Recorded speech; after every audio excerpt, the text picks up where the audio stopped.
fellas, bro hams, dudes, we can too.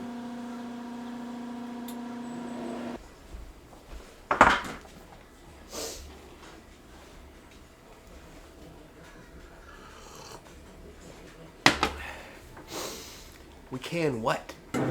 We can all sorts of things.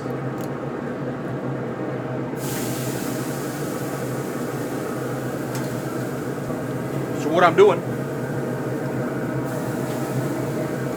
tossing these carcasses on the grill, sprinkling with a little salt.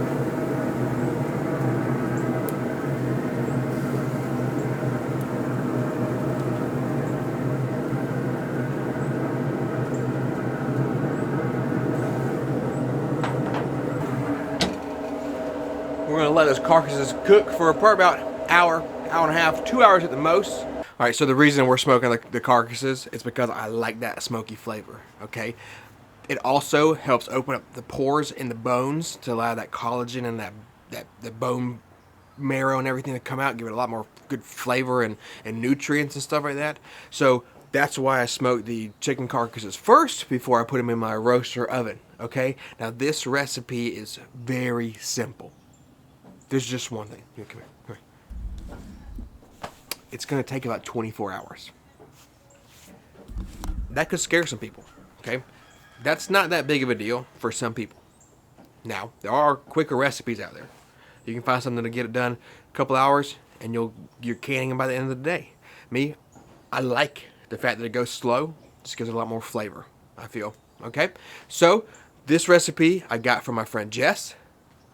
Once I smoked the carcasses, I put them in the roaster oven, okay, with a 1/4 cup of apple cider vinegar, a chopped up onion with the papery skin because there's good nutrients in that, okay, a chopped up garlic, and pepper. Simple pimple, just like that. Then I put 2 gallons of water in my roaster, and it basically is just enough to cover up the chicken, and I let it sit without turning it on yet for about an hour. Okay? After that hour, you're going to turn the roaster oven to 175. Let it cook for another hour at 175, and then you're going to bump it up to 200. And this is where you coast for about 24 hours. Good morning. It has now been 24 hours of cooking our chicken broth, okay? Now, what we are going to do next is get the chicken carcasses out of our broth, okay? And then I also strain the liquid through a decent, like a pasta strainer to get the large chunks of onions and garlic and stuff out there, okay? Set that to the side. Fill up the sink with some hot water and some distilled white vinegar. That's going to sanitize my jars. I do throw my lids in there as well. Helps get a better seal because it's going to warm them up too, okay?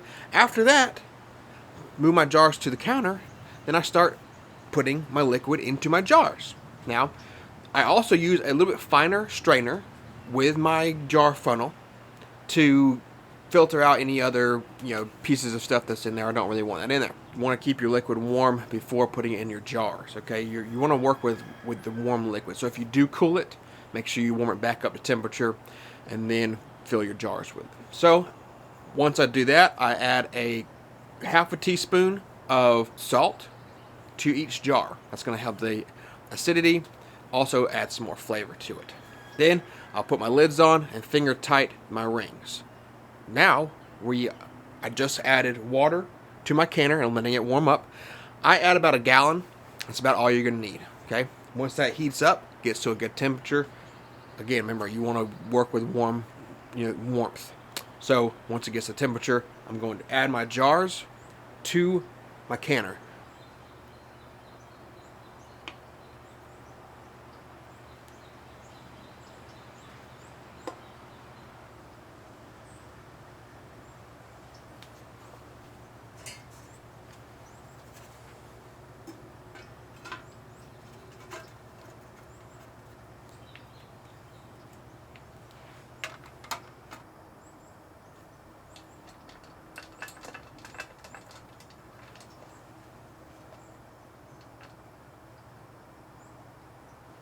So what you saw me do there was cross tighten it just like you do lug nuts, okay? You want it to be level. You want that top to be level, okay? I have the All-American canner. I couldn't tell you the model of it right now, okay? I just know that it's great. I love it. There's a lot of canners out there, but if you're going to do this on the regular, I would suggest getting one of the All-Americans, because top of the line is going to last forever. Comes with two of the jar separators. You have one on the bottom, so your jars aren't just sitting on the bottom of your canner. And then you have one that if you want to double stack the pints like I am. So what we're going to do now, it will heat up. It's going to build up pressure in here, and then this is going to start steaming. You want to let this steam come out of here for, you know, a good little while, just to make sure it doesn't get clogged, because that could cause issues. Now that's been doing that for a little while, we can add our weight. In my elevation, I'm going to be using 10 pounds. So right now we're waiting for our pressure to go up. You can see it's going up.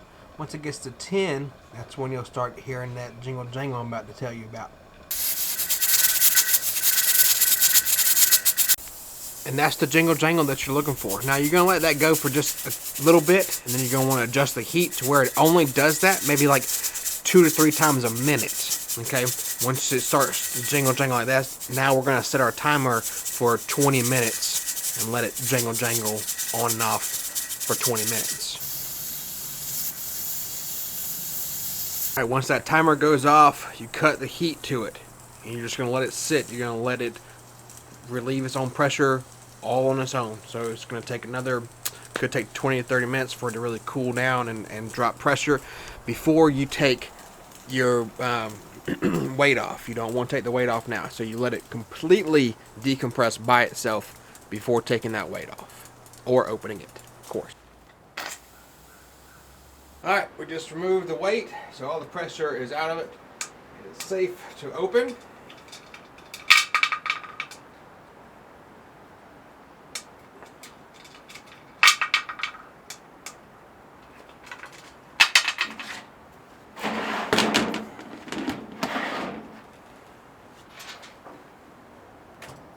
What I'm going to do, ooh yeah, jars.